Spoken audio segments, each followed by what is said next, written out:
Hello, everyone. I'm Dwayne Wade Jr., Marketing Manager here at Shell Games, and thank you, Indie Game Business, for having me. And I'm thrilled to be ready to talk to you about some influencer marketing and how to build a influencer marketing program.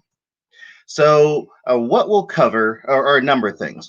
First, why influencer marketing is a important piece to your marketing mix. Information to consider whenever you're building your program. The way this presentation is developed, I put different programs in tiers whenever you're first starting out to something really full scale. So we'll be able to talk about that and the goals, strategies, and tactics associated with each one. And then finally, we are going to evaluate some different activities or parts of measurement for your ROI for your campaigns. So, before we get started, just want to give you a little bit about me. I've been on the Shell Games marketing team since 2016. I have a background in digital marketing strategy, consumer behavior, and economics. I really enjoy trying to figure out how consumers influence other consumers and how that impacts the market and what decisions those consumers make. Along with that, I've always been fascinated into looking at communal consumption and how people build really tight groups or tribes, if you will, to find those leaders that will influence their decision making. I've been in the marketing industry over a decade, from marketing agencies to having my own for a couple of years to actually teaching marketing, and now back on the brand side to help Shell Games with their marketing activities. And then also, full disclosure, I am on the influencer and creator committee for the Influencer Marketing Association based here in the States.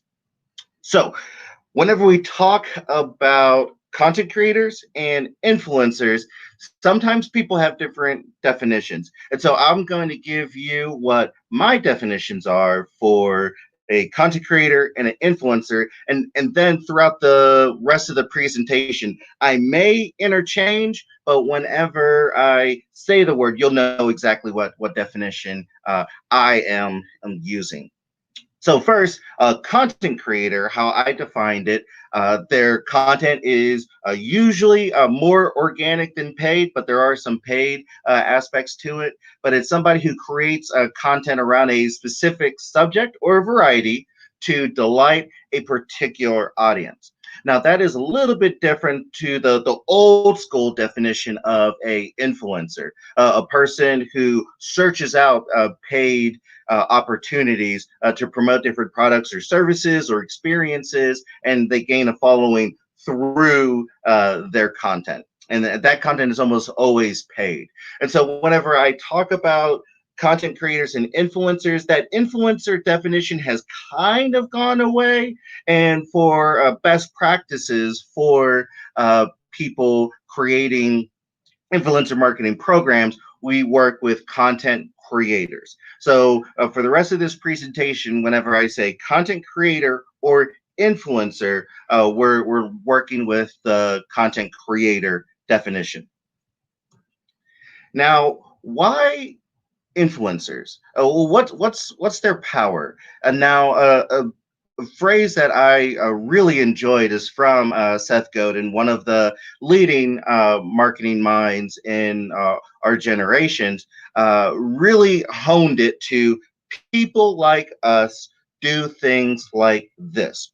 And so people flock to content creators because of a lot of things that we've listed. Learning new products and services, so discovery. So we're going to talk about that a little bit later.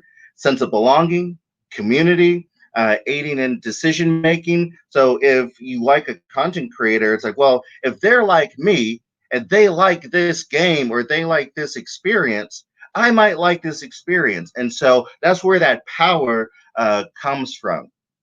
It could be entertaining to watch and even more entertaining than TV and some other digital solutions because you can actually interact with that content creator. And another reason why influencers and content creators are very powerful in their draw, is that a lot of them can be very, very good at the game or experience that they're using. So you could learn from them as well. If you've ever, gone on a level and were just unsure what to do, you can go on YouTube and Twitch and find your favorite content creator, see how they progress and get their tips. And then for our game, I Expect You to Die, there are several content creators. I think Captain Sauce comes to mind. It does a lot of speed runs, and people would look at their content to see how they can progress throughout the levels for that experience. And then finally, you have the ability to attain status and recognition with Twitch, how you can reward subscribers on Twitch and Discord. You are able to be a online moderator for that content creator. So you get a sense of status, and people can look to you to solve whatever issues or questions that they have, and so you immediately find a place of belonging in there. So there's a lot of power with the influencer marketing or interacting with content creators. So an example here, we partnered with Sean's on Gaming earlier in 2020 to create some content for our VR sword fighting roguelite Until You Fall. And in the comments, this was one of his first games or first videos that he posted for us. And in the comments, you can see one, product awareness. There's a comment that, this game looks kind of dope, and thankfully, Until You Fall is a fun and a dope looking game. It's entertaining content because Sean Zom was really getting into it and explaining how he was going through the levels or dying in the levels and had to do it again. And then at the very last comment, there's somebody commenting on how they play the game. So you have that sense of belonging. It's like, hey, this is a community that I belong in, that I can participate and share my progress. So we were very happy of working with Sean Zum, and we've worked with him a couple of times since. So why else do we look at the rise of influencer marketing? What's really driving that? And another reason is that market saturation and competition proliferation. There are more people making games, being able to develop games and develop games quickly, which is awesome.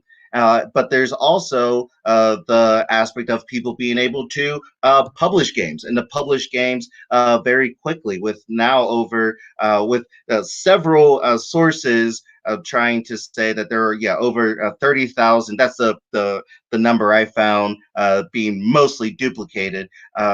30,000 games on Steam, with the average games monthly games being added to Steam well over 200. So we have more stores as well with Epic, GOG, with a number of other stores getting started. You have different review sites. Many now with video, everybody can be a reviewer, and so now you're trying to figure out, well, if they're reviewing the game, how do I relate to that person's gameplay? How do I relate to that person's experience? And so now you're trying to curate the reviewers or curate the curators based on the games that they play, the type of genres that they like. And so there's just so much, and all of that equates to harder discoverability for your project and your experience. So now we looked at why influencer marketing is important, why it's risen. We looked at the marketplace, and so now we have some questions to consider. Now, this is a lot. We're not going to go through all of this. This could be very overwhelming, but there are some things that you need to think about whenever you are taking the intentional step of building a influencer marketing program for your company, for your studio, or for your game. And so we're going to tackle some of these, and I'll make sure that I have this presentation available for everybody to make sure you get a list of these questions. But just a couple things to take a look at.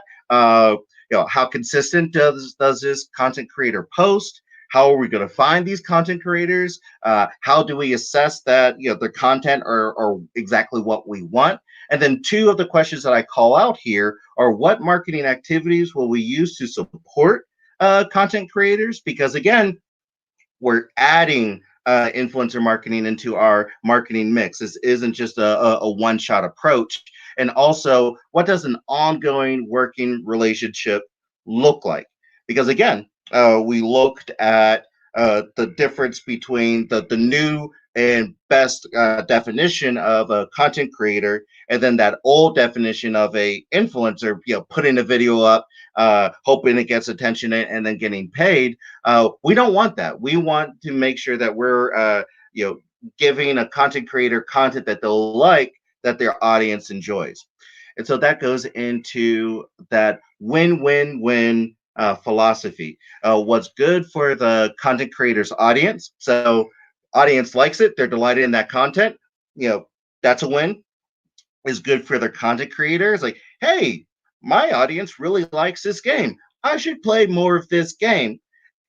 Then that's good for us. It's like, hey, we have an ongoing working relationship with this content creator, and it's good for everybody. And so we really search for content creators that fit that philosophy, that have an audience that we think will enjoy the games that we are promoting. And then if it's good for the audience, it's good for the content creator, and it's good for us, depending along with the messaging and the initiatives that we have going on.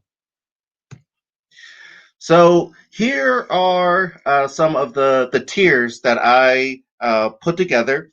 Again, this isn't concrete. I have a straight line, it's black and white. Oh, here's a content creator. Boom, here's the key. Then we have a tailored approach. It's a little bit more nuanced. You can get more malleability into the different campaigns and the content creators that you work with and the negotiation with it. And then the all hands on deck. What are we doing? Who are we working with? And how do we make this a sustainable program? So first, straight line. Goal, you want to provide as many content creators game keys as possible. Your strategy is boosting game awareness through your influencer marketing. And then the tactics is just distribute, distribute, distribute. You're just sending those keys to everybody who suggests one. Now, with the straight line, there are some of those questions that we examined earlier that might not necessarily pertain to this. For example, the ongoing working relationship. If you're just sending out keys and the keys is the primary type of compensation, you might not at this point worry about this person's audience. You might not worry about when the review is going to be, or when the video or whatever type of content that you're asking for is going to be promoted. And then along with that, you have different platforms. There are plenty of platforms out there throughout this presentation. I am talking about the platforms that I have used or experienced or had conversations with. So there may be those, well, we use this one, we use that one, and that's perfectly fine. Again, along with using content creators, picking platforms and having platform providers is totally up to working with that team, working with that software, and how you approach that working relationship. And so I'm not saying that the platform providers that we have here are the end all be all. These are just the ones that we have had experience with. And so going back to the straight line, the question of who is going to, or what type of content creators are playing the game. You can do a quick search. So okay, well, we have an RPG. They've played RPGs in the past. Let's make sure they get a key. So there are some investigative activities that you may have to do or work with, but it's a little bit less entailed than some of the other initiatives. And then the straight line is great to get your feet wet, to just get started out with it, to see how you interact with content creators. And then if you really enjoyed their content, you can reach out and move them up along with the tiers as you continue to grow your program. So this definitely isn't just a one shot. It doesn't need to be a one shot. You can move the content creator from tier to tier as you continue to build your program. So next one is tailored. So like I said, it's a little bit more nuanced. You have a little bit more control, a little bit more room to work with your content creators. So with the tailored approach, the goal here, you want to build, manage, and complete a comprehensive influencer marketing program. Strategy, you're targeting your key gaming influencers to create specific content over a particular period of time. So now we're talking about a campaign.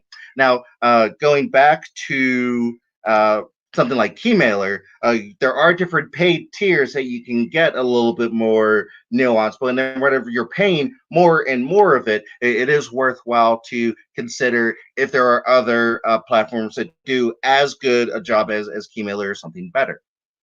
So back to tailored, you're targeting, you're creating campaigns, you have timelines, you have deadlines, you have specific messaging points that you have a team dedicated, and the team could be one person, right? One person can still be a team, or a group of people looking at the type of creators that are applying to your campaign. And again, with you can have creators applying.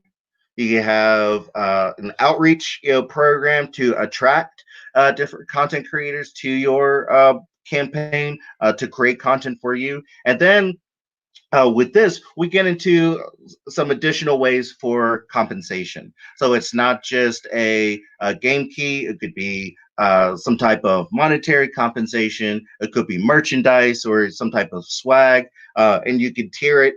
If you create 2 videos, now you have a game key to play with, 2 game keys to give away, and a T-shirt. If you do 2-3 videos, 2-3 images across 2-3 different social networks, okay, well now you have 2-3 keys, some additional swag, and then some type of monetary value for you creating the video and the time it takes for that. So there are many different ways that you're able to create rewards for your particular campaigns.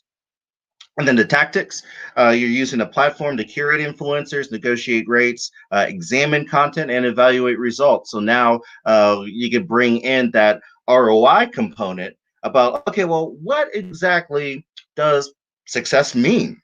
What type of rates does a influencer with 1,000 subscribers versus an influencer with 50,000 subscribers? What does that mean?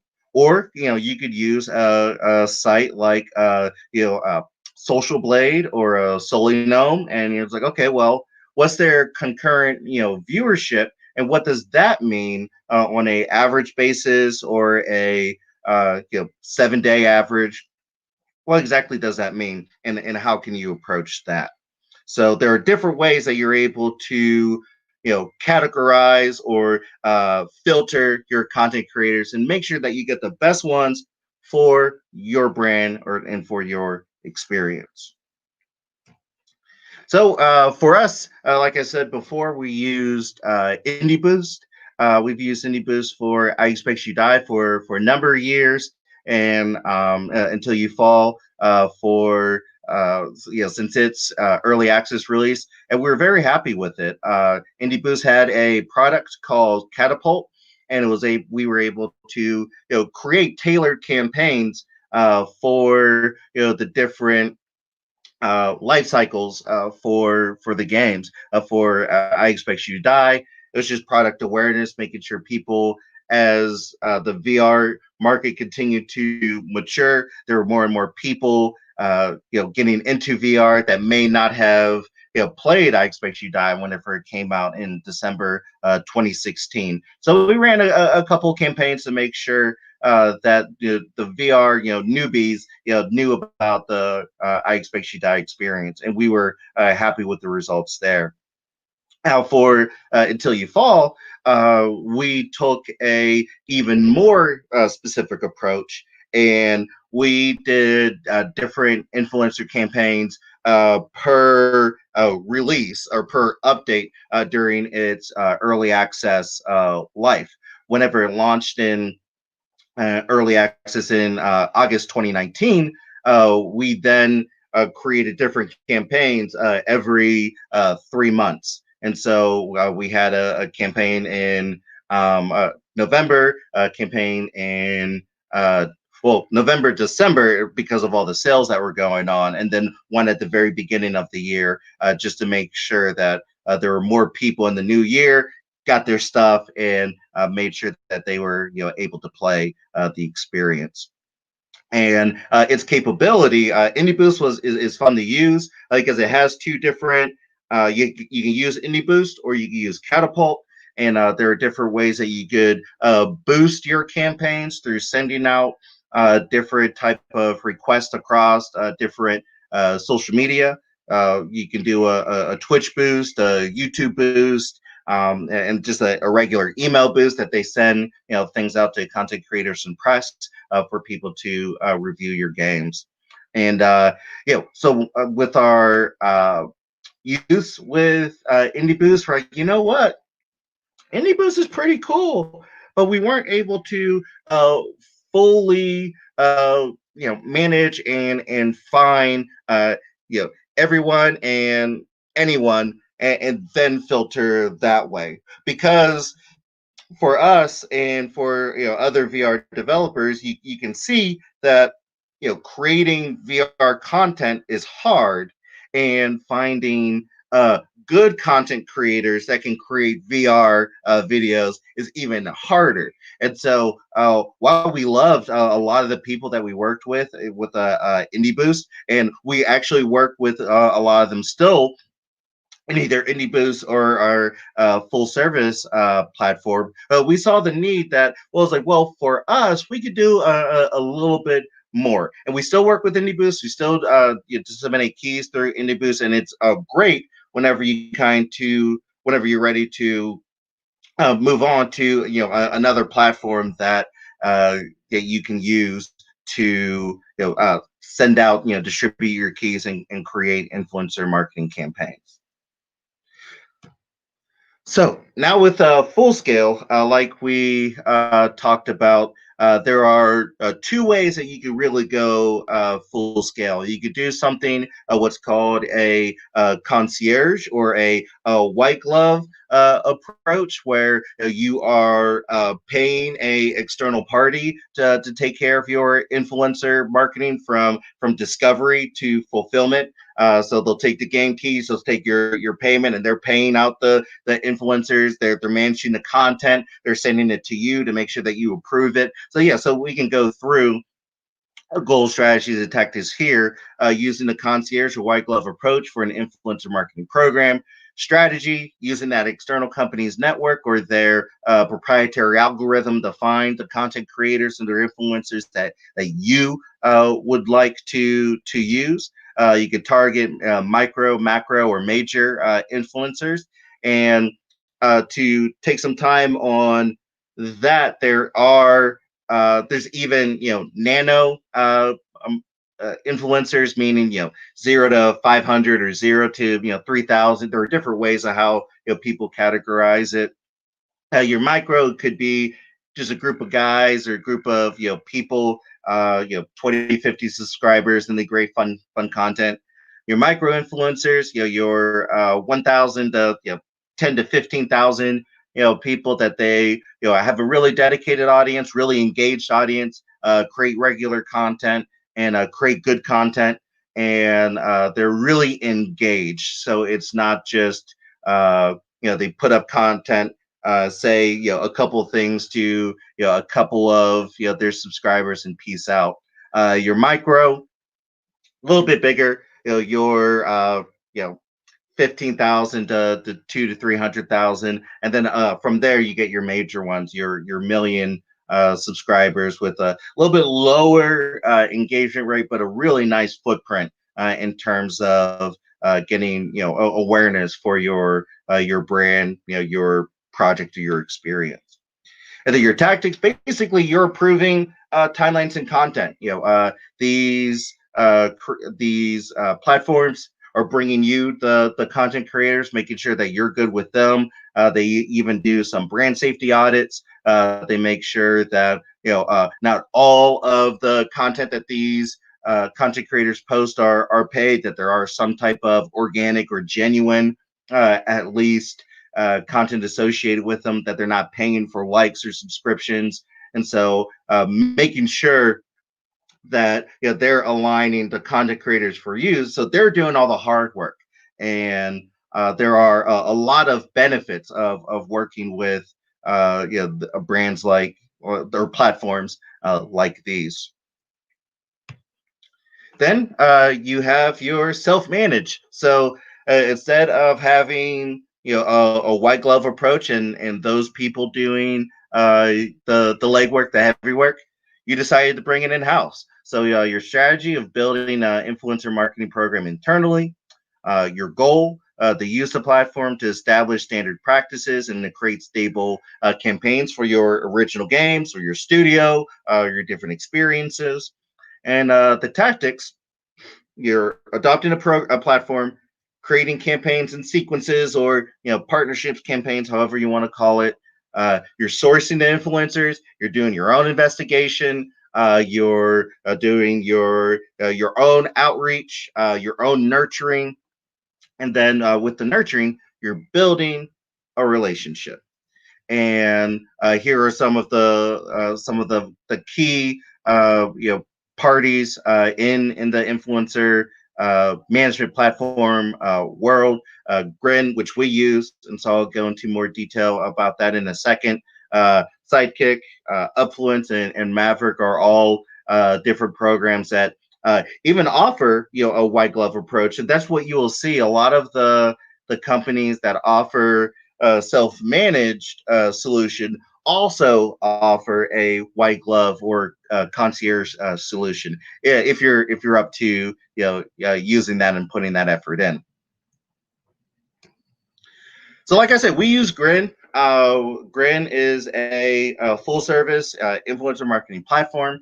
We've been using it since I think the beginning of the year, or even late 2019. And we saw that it was very useful in managing multiple campaigns for our multiple original IP or our original games. So what you see here, we can track our outreach through different campaigns. We can add and remove different content creators through different sequences.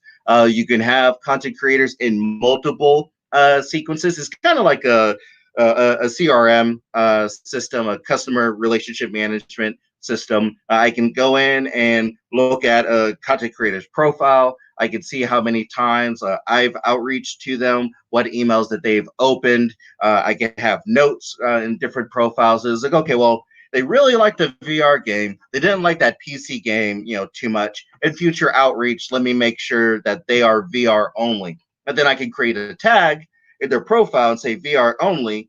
And then I can create a sequence that looks for all those content creators that I tagged as VR only, or education, or PC only, or general / variety, and then run different campaigns for there, depending on what top initiatives that we have as a marketing team for our experiences. For here, this is nice. So we can manage all of the influencer created and even user generated created content based on tags and campaigns.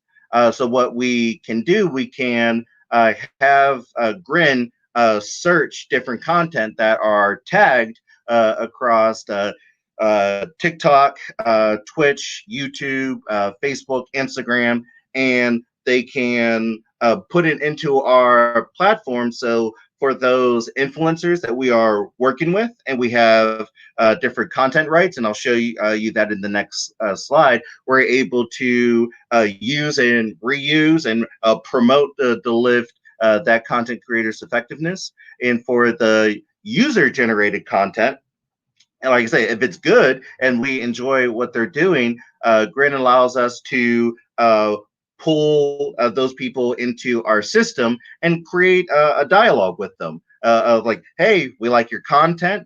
We see you're using a lot of the tags that we put on social media. Here's information about our content creator, program, and we would, love to have you apply and see how we can, boost your content and either turn you into a content creator, or at least lift us a fan who is generally enjoying our content, and to pull them into our community, which is a fun thing and a fun initiative that we are able to do with people enjoying the experiences we provide. And then here is a piece of content that Warp Zone did for us. We worked with them in June, and they were excited about it. So they did a YouTube live stream, a YouTube call out, and then a Instagram post. And so what you see here is one of their Instagram posts, and you can immediately see the type of stats of that post. With 405,000 people seeing it, 500, almost 600 likes, and an engagement rate of 0.68%. And so we were able to see the stats immediately. We're able to reuse the content because they signed the content rights. So we're able to use and reuse content across our social networks or on our website if we so desire. And also pulls out the different colors if we wanted to create some type of collateral digital or physical around it to make sure that everything matches. And so with that we can track the type of ROI and measure the campaign and measure our effectiveness with different content creators. There's also a value that GRIN provides that a lot of the influencer marketing platforms provide, called a influencer media value or earned media value. And what we like to use that value for is we look at what we compensated the influencer with, and if the IMV or EMV is more than what we are paying for, then that's a success. That will translate into some decent ROI. That if we pay $2,000 for a particular piece of content, but the IMV means that the program's algorithm designates a particular value to that content piece, and if that IMV is more than that, then we're getting more on that expenditure. And using GRIN with about a year, a little bit more than a year into it, we have an average ROI of almost 5.5. So for every dollar that we spend on it, it's worth $5 coming back to us. So it's been a very cool program to use and to measure and to see how successful our influencer marketing program has been. So whenever we look at success, it's important for your team, your studio, whatever experience that you're trying to provide. Define what success looks like to you. Is an engagement rate? Is it shares and impressions? Or are you just looking for awareness? Is it website and game store analytics? Are you trying to push them from that particular content delivery to somewhere else? And so you make sure you have links and tags to make sure that you're able to do that. I mentioned the IMV or EMV value, or is that what you're looking at whenever you look at your expenditures? How is what we're spending making money for us? It could just be cut and dry that you're using content creators to sell, and a place like GRIN, you can use affiliate links if you have stores like Shopify and WooCommerce that you can create or generate affiliate links, and you can see how much that influencer is bringing in for you, and then you can even just pay commission off of that content creator if you desire to do that.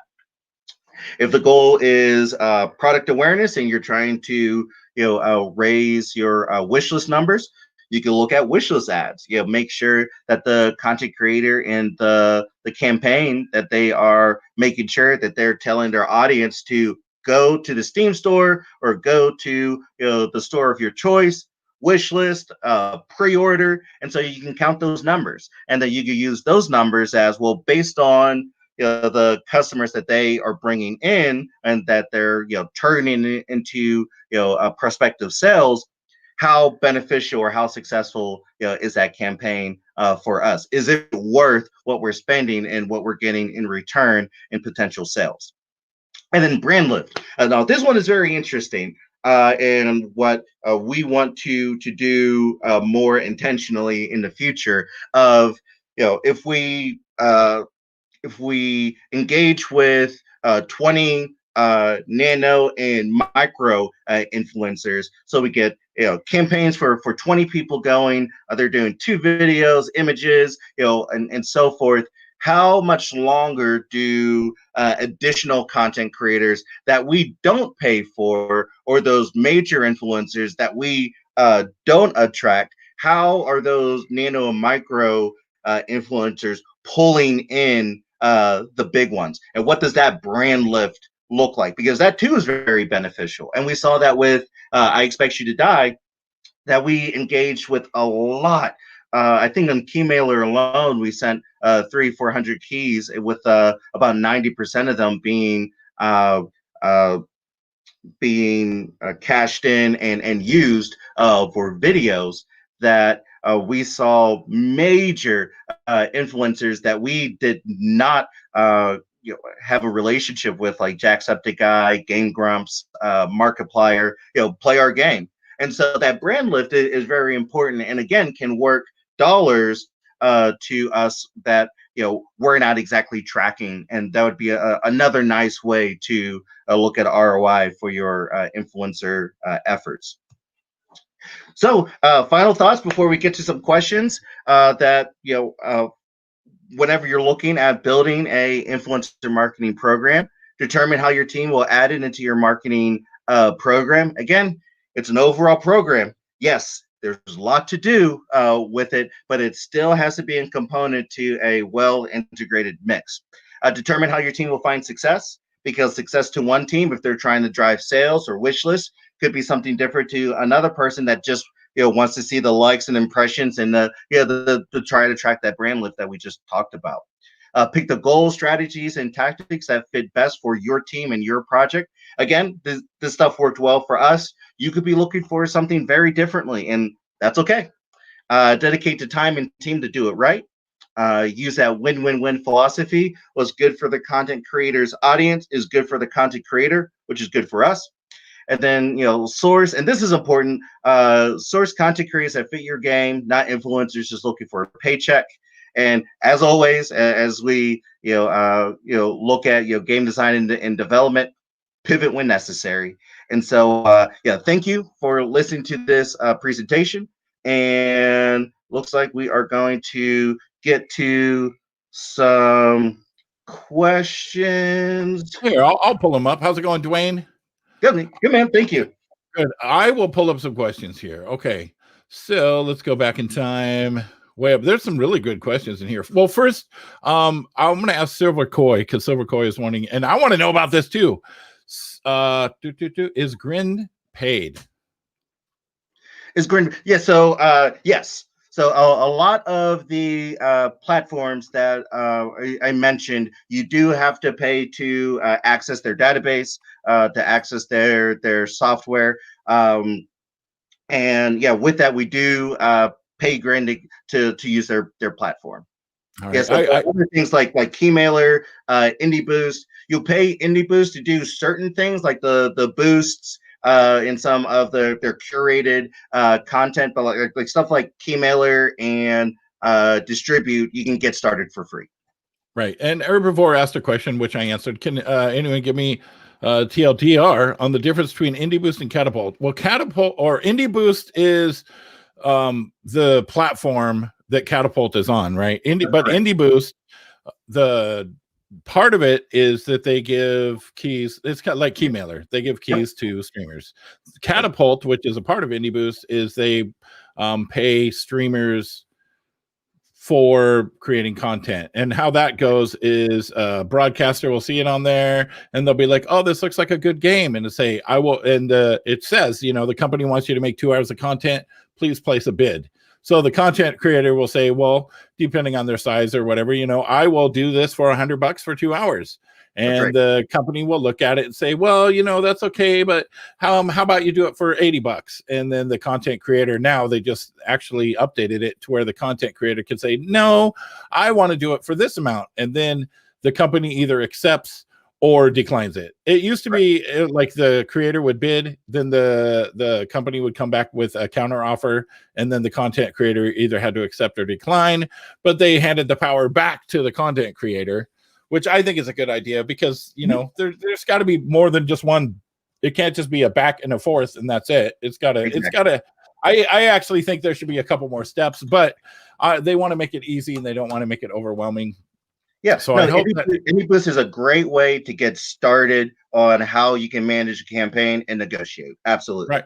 And they did have an iffy start a couple years ago. I remember there was some iffy stuff about it, but you know what? As a content creator, I love Indie Boost, right? I get emails all the time from them saying, oh, this company wants you to play this game or whatever. Mm-hmm. And I haven't been creating content for a couple months, but we'll see what happens next year. Yeah, that is a really good question.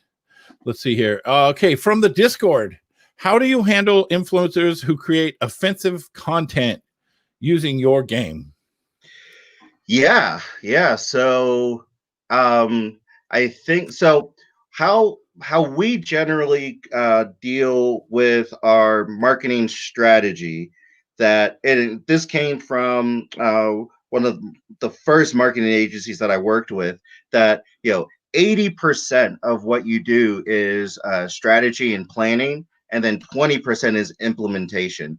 And so, whenever you're sourcing your influencers and content creators, you're hoping that the type of creators that you're developing a relationship with that problem is not going to come up.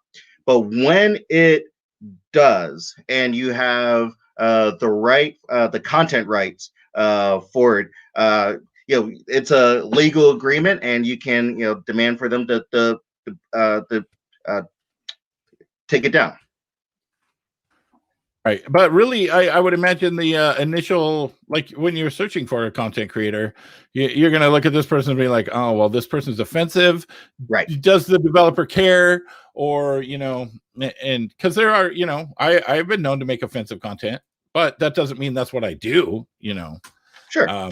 It just depends. It just depends. So you want to know beforehand. And then I'm sure in the offer, it's very clear, do not make offensive content or keep this PG rated or whatever. Exactly.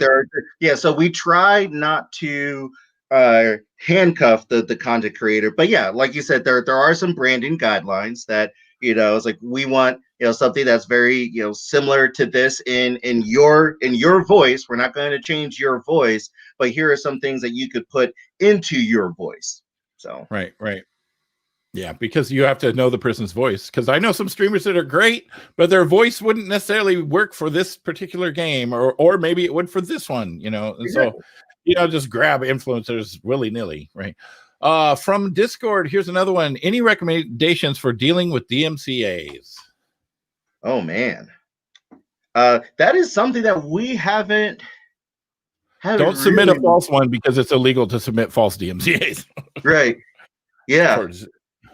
Yeah. That's not something that we've really run into. So unfortunately I don't have too much insight to give for that. Well, that's good. That's actually a positive thing. When you just voiced it out loud, now it's going to be never mind. I know, right? Yeah, that'll be a problem. Yeah. Of course. Okay, another one from Discord. How do you start budgeting for a campaign? Yeah, no, that's good. Yeah, so this goes into again, your influencer marketing. It has to be part of your overall marketing strategy, and so for that, gain more experience, and so there should be some type of budget, for that. Now, within that, you really have to consider, based on your game's audience, if your audience is going to relate more to advertising, relate more to events, or relate more to your influencer marketing. So for us, it's been a pretty much a 50-50 split in terms of the type of ad campaigns that we have in our influencer budget. So, yeah, so like, yeah, for example, if we're spending, 2,000 on, Reddit ads, we'll probably have, 2,000 to 2,500 worth of dollars for influencer marketing. We've seen that worked for us. It could work different for other people, but that's generally yeah, I'd say that's generally what we've been working with. Okay, and you know what? Your camera positioning is great, right? Because you can see the question and your face. I noticed a lot of people have their cameras positioned a little bit lower, so when the question pops up, you can't see your face. Okay, let's see here. Dum dum dum dum dum. Let's see another questions. But their channel will make you how. Oh, here we go. How are sponsored contracts for start of YouTube video shoutouts different from contracts to play and review the game? Yeah, so that's cool. Yeah, so for example, I guess we can bring up so Warp Zone, for example. So Warp Zone has a very large audience.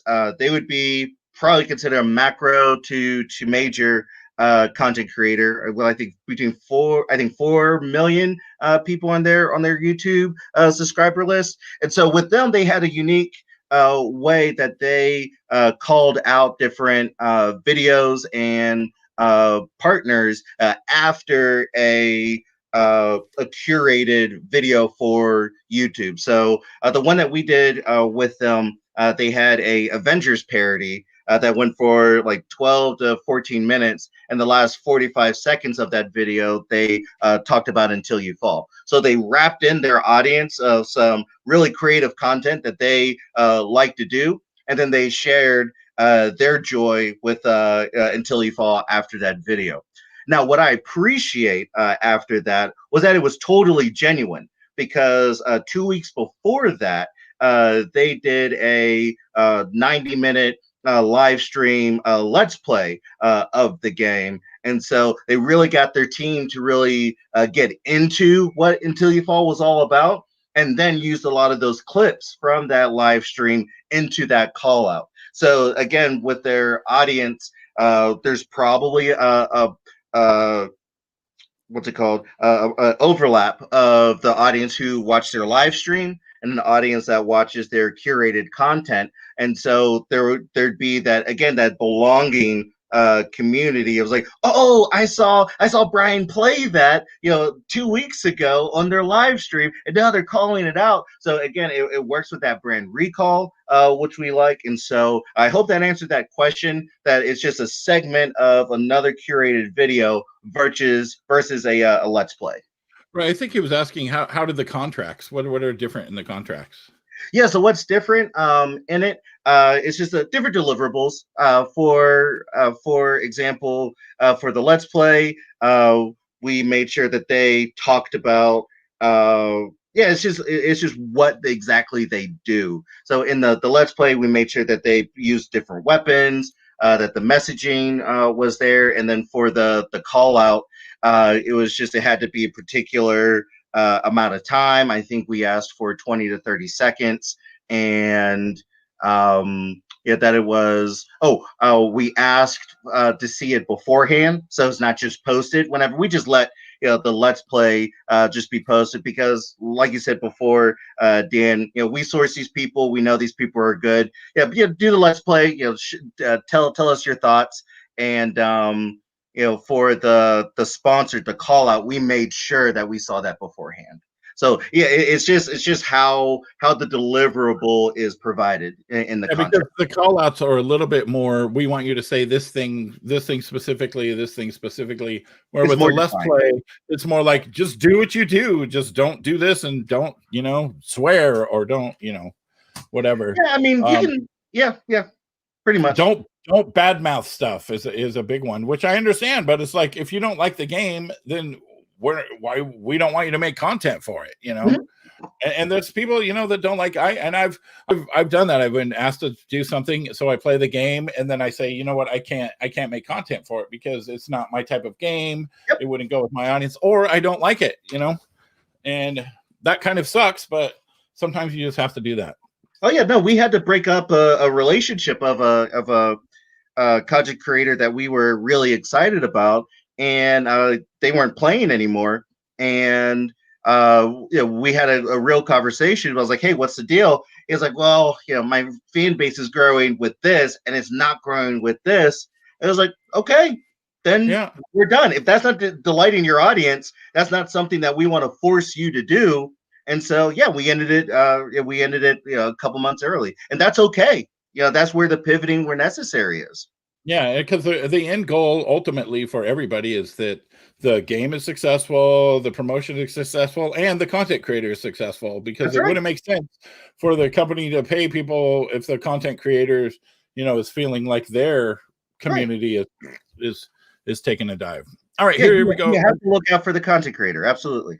Nightwolf, again, what do you think about reaching out to influencers with a large cult community who is infamous and many people hate yet still watch? Oh man, again, that is not something that I've experienced, but I'd be interested. Yeah, I don't know. I'd be interested because again, yeah, it's if they're Oh, I creating know some content. content creators that are like that. What's up? I know some content creators that are like controversial and that are borderline like, well, do you want them promoting this game? It's like, but yeah, they have a great audience Yeah. and their community is awesome. Yeah. Again, like if so, something like that hasn't fit with the type of games that we have been promoting. But yeah, if we create something, it's like, oh yeah, no, I could definitely hate watch this. Then so it could be. Yeah, I think you have to consider that if that's the audience that content creator is attracting, and that audience is part of your target market, it's worth considering if it fits that game. That's funny. You got to watch this person. They piss me off so much. Right. Yeah, that's right. Here we go. Mr. Kooky, has a streamer or influencer ever broken guidelines? Or if they do, are there any safety nets for the developer to avoid any bad backlash? Yeah, I mean, whenever you're entering these agreements, these are legally binding contracts, right? So, we again, because we do a lot of our stuff, we do 80%, of strategy and planning, 20% implementation. We've been very fortunate that we've been able to avoid that. But yeah, so since it's legally binding, you can, we have a legal team, and if there's stuff that we have to, have uncomfortable conversations, we have to be able to do that. But that is also the thing. Like, well, show us the video before you post it, right? Right. You want to Exactly. see the video before you post it, and that used to not be so common, but now it is a common thing. All right, here's one from Andre. How does this work? Like without fancy badge? My questions are off the table. Just asking how things. Oh. No, Andre, go ahead and ask your question. You just ask your question. No, you can. Anybody can ask a question. You got a fancy badge. Did you have a question, Andre? Because we will pop it up. We've only got a few minutes left before our last session. You asked like totally above. Let's see here. It was probably way up in the time. Let me scroll. I might have, when I was going through it, I might have missed it. So, The real say, oh, go ahead. Dan. Oh, okay. I see it now. Sorry about that. I did missed it. Oh wow. From Charles Game, our game Attentat 1942 is an FMV. I love FMV games that can be played. I'm gonna have to check it out now because I freaking love full motion video games. Can be played in a few hours, so 2 Let's Play is doable, but maybe not so efficient. What are some special formats, content you'd point us to? Offer dev Q&A to join the influencer. Offer them game with some special package. Be there and chat when it's live. Just thinking how to push this to avoid that dragon cancer syndrome in terms of revealing too much. I'm going to look up that game right now. Yeah, I kind of looked that up too. Yeah, so I think what I would do, I would send a synopsis of the game, some cool moments that a content creator that you're looking for, that it would fit what they do, and then have that dialogue. Is like, okay, well, here's the game. We like your content. What do you think you can do with this, or what can we do with you to make sure that you delight your audience, right? So you have that back and forth, and I think that communication is very, very important, because one, just like Dan said before, the creator doesn't want to create bad content, right, or boring content. So being able to elicit feedback, from them, and to have that dialogue is just it's a simple answer. Like, I wish I give you more insights. Like, no, just talk to them. Like, here's this game. Would you like to do it? How what type of format would you like to do? And but it's really the most effective way to do it. I'm gonna get this game. It's on sale. Really I've been on an FMV kick for the past month. So those are the games that I've been playing, which is kind of weird for me. But yeah, Attentat, ATT. There it is. Yeah. So Yeah. Octo asked really quick, what are your thoughts of using programs like Keymailer versus contacting influencers by hand? I like Keymailer because it adds that discoverability aspect that I might not find in something like GRIN. But what I could do, I could pull some of those content creators into GRIN and create a campaign around reaching out to them. It's like, hey, thank you for offering. I like your content a lot, actually. Would you consider being part of our program? So they can go hand in hand, is the short answer. Okay, let's see. Apparently I missed a couple. So here's a question from Lou. What are your thoughts on content creators as reviewers?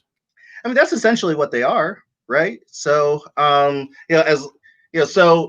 if you're paying a content creator, again, I go back to planning versus implementation. I'm approaching these content creators like, hey, I think that this is something that you will enjoy, and so I guess it's kind of, oh, what would we call it? Like a warm review, right? Because I've already or a pre-approved review, because I think that the content creator is going to like the game that we're promoting to them. So yeah, I think, and as long as it's genuine, and as long as they are transparent that it is an ad or sponsored, or they got the key from us, yeah, I'm open to it.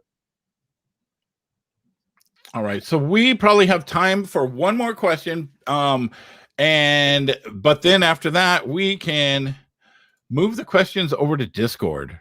Yeah, I'll jump into Discord a little bit.